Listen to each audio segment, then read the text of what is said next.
بسم اللہ الرحمن الرحیم۔ السلام علیکم ورحمۃ اللہ وبرکاتہ۔ حضرت علی رضی اللہ تعالیٰ عنہ نے ارشاد فرمایا کہ اللہ تعالیٰ ان تین گھروں کو رحمت کی نظر سے نہیں دیکھتا، اللہ تعالیٰ غضب کی نگاہ سے دیکھتا ہے۔ پوچھا گیا کہ حضرت وہ تین گھر کون سے ہیں جن کو اللہ تعالیٰ رحمت کی نظر سے نہیں دیکھتا بلکہ غضب کی نظر سے دیکھتا ہے؟ تو حضرت علی رضی اللہ تعالیٰ عنہ نے ارشاد فرمایا، پہلا گھر وہ ہے جس گھر میں بیٹی کی آنکھوں سے آنسو نکلتے ہیں، جس گھر میں بیٹی جیسی رحمت کو ذلیل کیا جاتا ہو، جس گھر میں بیٹی جیسی رحمت کی قدر نہ کی جاتی ہو، اسے پریشان کیا جاتا ہو، اس گھر کو اللہ تعالیٰ رحمت کی نگاہ سے نہیں دیکھتا۔ اس گھر کے رہنے والوں کو اللہ تعالیٰ غضب کی نگاہ سے دیکھتا ہے۔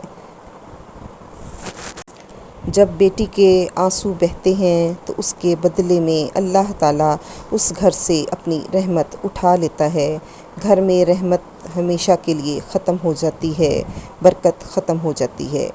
جب بیٹی کی شادی کر کے باپ کے گھر سے رخصت ہوتی ہے تو وہ جاتے جاتے تین چیزیں بھی ساتھ لے جاتی ہے۔ نمبر 1، باپ کے گھر کی رونق، وہ رونق ساتھ لے جاتی ہے۔ دوسرا، باپ کے سامنے کیے گئے ناز و نخرے بھی وہ ساتھ لے جاتی ہے۔ تیسرا، باپ کی نوکری، باپ کی غلامی، اس کی نوکری وہ بھی ساتھ لے جاتی ہے۔ کسی نے کہا تھا بیٹی تو بوجھ ہوتی ہے، شکر ہے خدا نے مجھے بیٹی عطا نہیں کی۔ کسی عقل مند نے کہا، او نادان، اللہ تعالیٰ بیٹیاں بھی انہیں عطا کرتا ہے جو بیٹیاں پالنے کی حیثیت رکھتے ہیں۔ جس گھر کو اللہ تعالیٰ بہت زیادہ پسند کرتا ہے اس گھر میں بیٹی بھیج دیتا ہے۔ دوسرا گھر وہ جس کو اللہ تعالیٰ رحمت کی نظر سے نہیں دیکھتا، جس گھر میں مہمانوں کا آنا گھر والوں کو پسند نہ ہو، جس گھر کے لوگوں کو مہمانوں کا آنا ناپسند ہوتا ہے، اس گھر کو اللہ تعالیٰ غضب کی نگاہ سے دیکھتا ہے۔ اللہ تعالیٰ ان گھر والوں سے نفرت کرتا ہے۔ حضرت علی رضی اللہ تعالیٰ عنہ نے فرمایا، اللہ تعالیٰ کی تین رحمتیں ایسی ہیں جو انسان قبول نہیں کرتا، اگر اللہ تعالیٰ ان تین رحمتوں کو خوشی سے وہ قبول کر لے تو وہ انسان غنی ہو جائے اور مالا مال ہو جائے۔ پوچھا گیا وہ تین رحمتیں کون سی ہیں؟ حضرت علی رضی اللہ تعالیٰ عنہ نے فرمایا، پہلی رحمت بیٹی کا آنا، اس کا پیدا ہونا، اگر انسان خوشی سے قبول کر لے تو غنی ہو جائے اور مالا مال ہو جائے۔ دوسرا، گھر میں مہمان کا آنا، مہمان کوئی بھی ہو، مہمان کا آنا بھی اللہ کی رحمتوں میں سے ایک بہت بڑی رحمت ہے۔ جو بندہ اس رحمت کو قبول کرتا ہے وہ جلد مالا مال بن جاتا ہے۔ تیسرا، بیماری کا آنا، بیماری بھی جب انسان کے اندر آتی ہے تو گناہ جھڑتے ہیں، یہ بھی اللہ تعالیٰ کی رحمتوں میں سے ایک رحمت ہے۔ یہ تین رحمتیں ایسی ہیں جس کو انسان خوشی سے قبول نہیں کرتا، اور جو ان تینوں رحمتوں کو خوشی سے قبول کرتے ہیں وہ بے شک مالا مال ہو جاتے ہیں۔ حضرت ابراہیم علیہ السلام کی یہ عادت مبارکہ تھی کہ آپ علیہ السلام کے گھر میں جب تک کوئی مہمان نہ آتا آپ کھانا نہ کھاتے۔ ایک دن مہمان نہ آیا، آپ علیہ السلام نے کھانا نہیں کھایا۔ دوسرے دن بھی مہمان نہ آیا، تیسرے دن بھی مہمان نہ آیا۔ آپ علیہ السلام 3 دن بھوکے رہے۔ حضرت ابراہیم علیہ السلام 3 دن مہمان نہ آنے سے آپ نے کھانے کو ہاتھ تک نہ لگایا اور آپ گھر سے باہر نکلے تاکہ مہمان کو ڈھونڈیں۔ جب تک مہمان نہیں آتا تھا آپ کھانا نہیں کھاتے تھے۔ آپ مہمان کی تلاش میں باہر نکلے، بالآخر آپ کو ایک شخص ملا۔ آپ علیہ السلام نے پوچھا، تم نے کھانا کھایا ہے؟ اس نے کہا، جی ہاں میں نے کھانا کھا لیا ہے۔ حضرت ابراہیم علیہ السلام نے کہا، مجھے بھوک لگی ہے۔ آپ چل دیے اور آپ نے اس مہمان کو اپنے ساتھ لیا اور کہا کہ آپ میرے ساتھ میرے دسترخوان میں شامل ہو جائیں۔ جب آپ نے دسترخوان بچھایا، خود بسم اللہ پڑھ کر کھانا کھانے لگے، اس مہمان نے بغیر بسم اللہ کہے کھانا شروع کر دیا۔ آپ علیہ السلام نے فرمایا، تم نے بسم اللہ کیوں نہیں پڑھی؟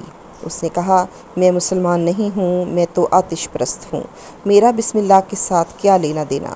آپ علیہ السلام نے فرمایا، اگر تو آگ کی پوجا کرتا ہے، آتش پرست ہے، تو پھر اٹھ کے یہاں سے چلا جا، میں تجھے کھانا نہیں کھلاؤں گا۔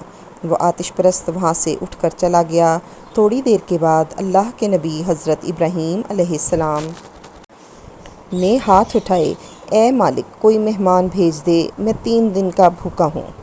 اللہ تعالیٰ نے فرمایا، ابراہیم، میں نے مہمان تو بھیجا تھا، پر تو نے میرے مہمان کی قدر ہی نہیں کی۔ ایک خاص مہمان بھیجا تھا، تو نے میرے مہمان کی قدر نہیں کی۔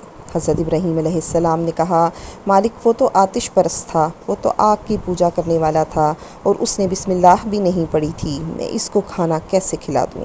میرے اللہ نے فرمایا، اے میرے ابراہیم، وہ آتش پرست تھا، آگ کی پوجا کیا کرتا تھا، اس کا پورا خاندان آگ کی پوجا کرتا ہے، اس کے بچے بھی آگ کی پوجا کرتے ہیں۔ تو نے اسے ایک دن کا کھانا دینا گوارا نہیں کیا، کیا ایک ٹائم کی روٹی دینا گوارا نہیں کی؟ دیکھ تو صحیح میں کتنا کریم ہوں، اسے 80 سال سے کھانا کھلا رہا ہوں اور اسے پلا بھی رہا ہوں۔ یہ جو مہمان ہوتا ہے، مہمان کوئی بھی ہو، کسی بھی روپ میں، اللہ تعالیٰ کی رحمت ہوتا ہے، لہٰذا مہمان کی قدر کیجیے۔